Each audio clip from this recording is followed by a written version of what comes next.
What's up guys, it's Tom here and welcome to a brand new Liverpool transfer news video. And Liverpool have finally tabled a bid for Ryan Gravenbech. Steve K and other journalists are reporting that talks are continuing on the weekend over the potential transfer of Ryan Gravenbech to Liverpool. Let me know guys, would you be happy with Gravenbech? Let me know in the comments below. Also, what is your score prediction for the Newcastle-Liverpool game? And we will have the latest news around Mohamed Salah, because Al Ittihad, the Saudi Arabian side who also bought Fabinho from Liverpool, they are pushing to sign Salah in this summer transfer window. Apparently they are preparing a huge bid of £120 million, but even at that price Liverpool absolutely have to refuse any offers, because we just don't have enough time to bring in an adequate replacement. But the worrying thing is, and Jurgen Klopp touched on this in his press conference, we will talk about this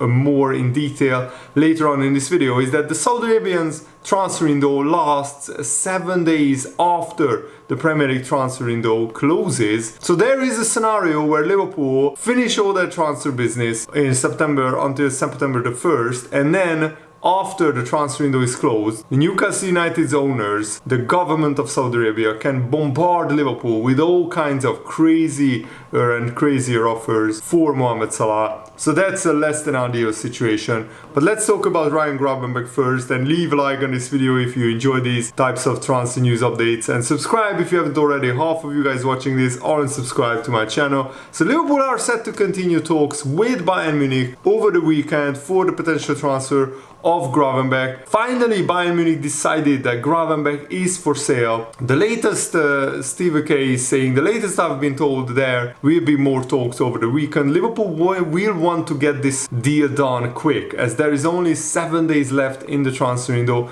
Gravenbech's career at Bayern Munich doesn't seem to be going anywhere, according to this journalist. He has been told now that Bayern Munich would sell. Gravenbech wants to leave 100%. I mean, who wants to sit on the bench and not even come on as a substitute for Bayern Munich? But as a 21-year-old midfielder, even sitting on the bench, that's no good for your development. There is the Euros in 2024 in June. In that Liverpool midfield, I think Gravenbech would be a star. Even as a rival supporter, I would be really looking forward to seeing him in the Premier League. That's what this journalist is saying. But because Liverpool showed their hand with the £111 million bid for Moises Caicedo, Liverpool have a little bit less room to wiggle room for negotiations, because even Bayern Munich know that Liverpool have money. The big problem is Liverpool don't sanction deals where they think the player is not value for money. We've refused to bid £50 million for Roma Lavia, which still baffles my mind that we stopped at like 48 million. I mean, what's 2 million in today's transfer market? And then Lavia went to Chelsea for 58 million, and in the end Liverpool panicked and bid 60 million, but at that time Lavia was already decided that he wants to play for Chelsea. And by the way, Lavia either has some injury or he has lacks of match fitness. He didn't even make the bench for Chelsea. Chelsea last night won 3-0 against Luton. Moises Caicedo started but didn't have a particularly great performance. He's definitely a player who doesn't look worth £115 million.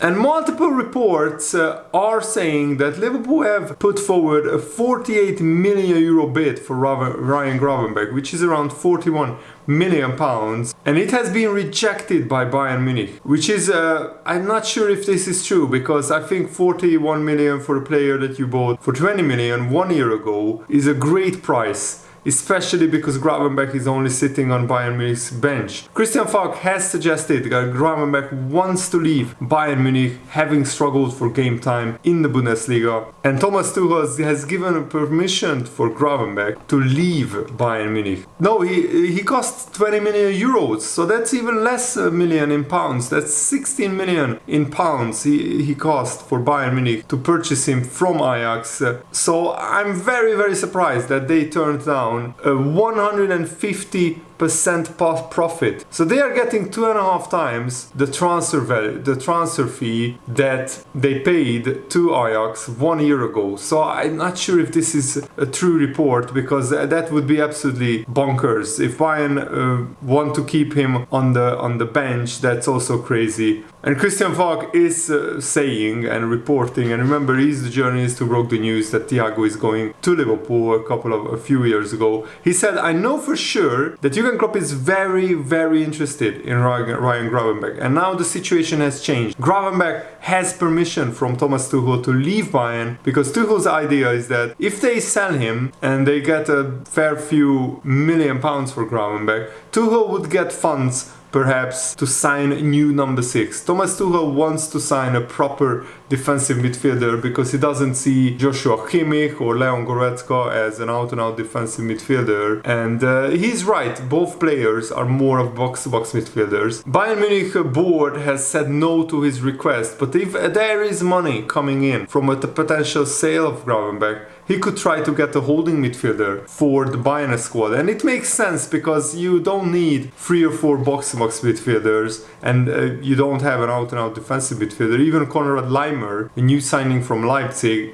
isn't an out-and-out defensive midfielder. Gravenberch is desperate to start playing football again. And with Liverpool still in need of another midfield signing, you can't help but feel that this would be the right move for Gravenberch. And I think for 40, 45, 50 million, he would be a great signing. He doesn't cost 70 or 80 million. Doucouré doesn't cost 60 million like Lavia.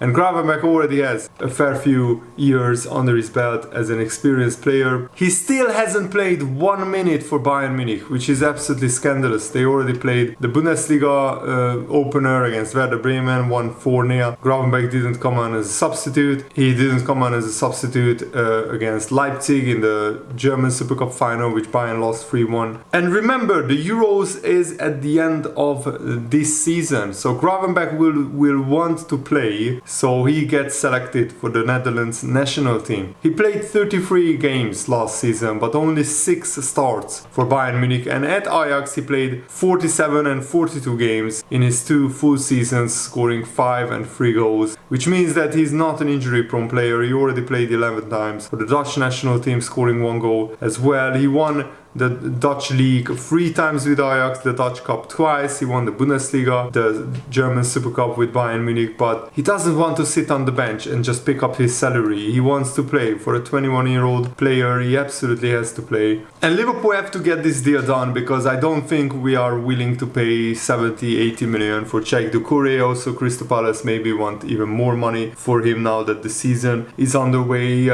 Liverpool held talks with Fluminense for the potential transfer of Andre, but Fluminense won 2-0 with Andre scoring in the Copa Libertadores quarterfinal against Olimpia, a team from Paraguay. So it looks like Fluminense has a great chance to go through to the semi-finals of the Copa Libertadores, and Andre will only leave if Liverpool pay his release clause, which is still only 35 million pounds. But if we could get Andre for 20-25 million in January, that maybe makes more sense for Liverpool. And also Andre has a desire to win the Copa Libertadores with Fluminense, and good luck to him, hope he does. Also, we have interest in Borussia Mönchengladbach's Manu Kone. Liverpool are monitoring his availability closely, but that will only happen if Gladbach lower their asking price, because of course Liverpool only will sign players if they think they are value for money. So that's what makes this transfer window very, very tricky. But sooner or later Liverpool just have to face the fact that we absolutely have to get a deal over the line for a midfielder,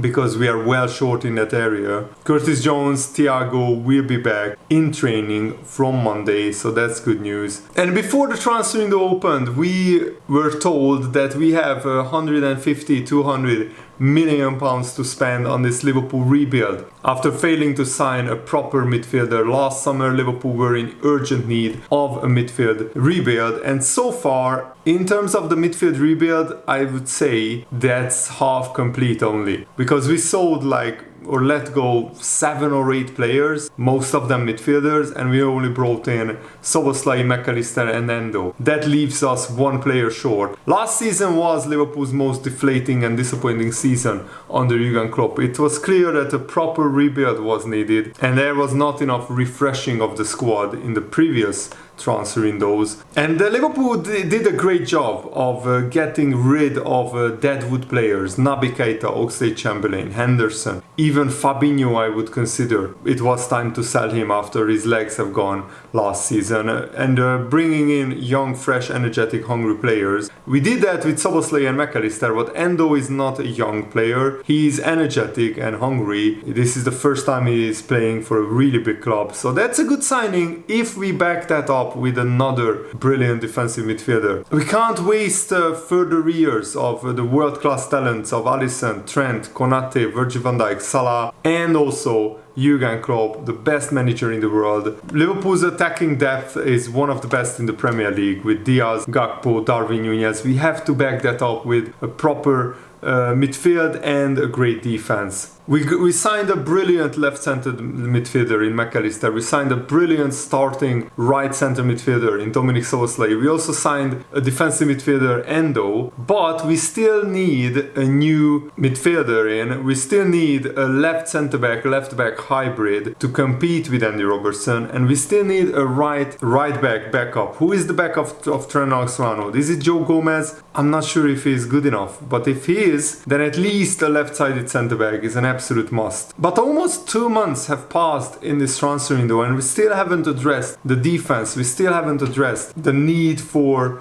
a young, hungry midfielder who can play defensive midfield. And I'm fine if we sign Gravenbech and he's a box-to-box midfielder who can play defensive midfield as well. But if Liverpool aim to compete for the Premier League title, and I think we should be aiming for that. Trent Alexander-Arnold confirmed that Liverpool are aiming to win the title. Endo is not good enough to play as a starting defensive midfielder. Let's be real. Stuttgart has fought against relegation 2 seasons in a row, and we are picking up their player who wasn't even their deep-lying defensive midfielder. He was more of a box-to-box defensive midfielder at Stuttgart. And of course we have doubts about can he keep up with the pace and incredible physicality of the Premier League. We could have signed Inacio or Lukeba. Lukeba went to Leipzig. He was on the bench in yesterday's 5-1 win over Stuttgart. Inacio just signed a new contract with a new release clause, but before that his release clause was around £40 million. That would have been a great centre-back signing as well. Why didn't we move for him? Why didn't we sign in a young, energetic right-back? Maybe Conor Bradley will get minutes, but I'm not sure if he is good enough to play proper backup right back for Trent Alexander-Arnold. And yes, if we signed these players, our total net spend would be around 150, 170, 75 million pounds. That's a lot of money, but it would have been necessary because Liverpool's lack of spending in the past 4 or 5 years, we had a net spend of around 40, 50 million pounds in the past 5 transfer windows, which is really, really low. I mean, the past 4 years, which is really, really low. And Liverpool were in desperate need of a complete rebuild. As it stands, the rebuild is half complete. And we are so close. We just need a left-sided centre-back and a defensive midfielder or box-to-box midfielder like Gravenbech. Another 80-90 million pounds spent, and that would be sorted. But it appears that Liverpool's recruitment team lacked clarity in their vision. Some needs were identified and addressed, but others were not. Liverpool were not ruthless. Why didn't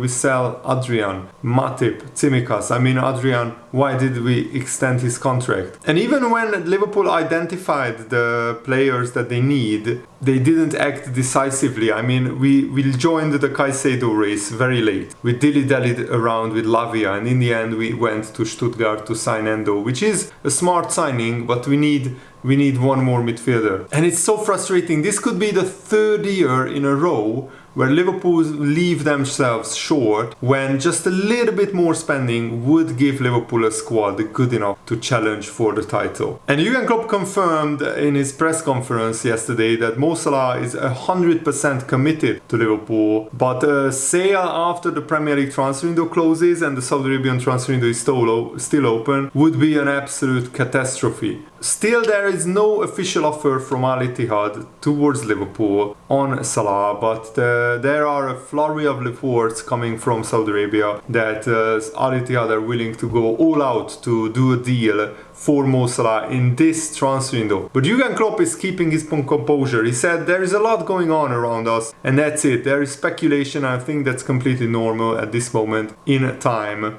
And I think that is no coincidence that we are playing Saudi-owned Newcastle on the weekend and they are distracting Salah and Liverpool with all of these reports to take our focus off the game. And that is a really slimy, disgraceful tactic by Newcastle. But we know what Saudi Arabia is representing. They are not playing a fair game. Mo Salah is super experienced player, Jurgen Klopp said, 100% committed to Liverpool FC, to the club. So no, I don't worry about that, to be honest. And Jurgen Klopp said the normal club in the Premier League or in other leagues, it's always possible that a big club comes in and wants players off you. Now that market is extended. I don't know if I'm worried about it or not. We will have to see. We have our own experience with it, with Henderson and Fabinho being sold to Saudi Arabia. And I think that was one of the biggest problems. Liverpool didn't anticipate Fabinho and Henderson being sold. So we got surprised by that. But there were still more than a month after these deals went through. We still haven't signed a proper replacement for Fabinho. And Jurgen Klopp confirmed that in general, the real problem is that Saudi Arabia's transfer window is longer. It's a real problem because as long as you have the chance to react, it's pretty much part of the business a little bit of the transfer window. But when you can't react anymore, it's a catastrophe. That's the truth. If Liverpool were to lose one of their best players to Saudi Arabia after the transfer window closes in England, now that would be a real disaster, a real catastrophe. Jurgen Klopp confirmed that he asked the authorities a few weeks ago to maybe have a look, as that would be really bad if they can just pick players. So basically the transfer window should be the same in Saudi Arabia as it is in the Premier League. So Jurgen Klopp categorically rules out selling Mo Salah. It's actually quite a good interview, but Saudi Arabia is not going away. And if Salah is not sold this summer, sure as hell they will try all summer next summer to sell Salah, and maybe then the money will be too much. And I mean, if next summer at the beginning of the transfer window Liverpool get 120, 150 million for Salah, then I'm fine with that because we can replace him, as hard as that would be. And I don't want Salah to leave. I want him to stay at Liverpool, to see out his whole career at Liverpool and to play at least for the next 2 years left on his contract, to try and bang in as many goals as possible. But we have to wait and see what Saudi Arabia does next summer with Mo Salah. That's it for today's video. I really hope that you guys enjoyed it. Have a nice day. Thanks for watching. See you later. Goodbye.